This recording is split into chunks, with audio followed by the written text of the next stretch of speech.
நிறைமாத நிலவே வாவா நடை போடு மெதுவா மெதுவா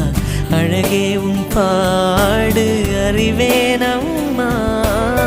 மசக்கைகள் மயக்கம் கொண்டு படிசாயும் வாழை தண்டு சுமையல்ல வாரம் சுகம்தான் அம்மா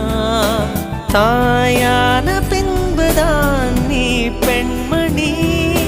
தோள் மீது தூங்கடி கண்மணி கண்மணி காலையில் தினமும் கண் விழித்தால் நான் கைதொழும் தேவதை அம்மா அன்பென்றாலே அம்மா என் தாய் போலாகிடுமா இமை போல் இரவும் பகலும் என்னை காத்த கண்ணையே உனதன்பு பார்த்த பின்பு அதை விட வானம் பூமியாவும் சிறியது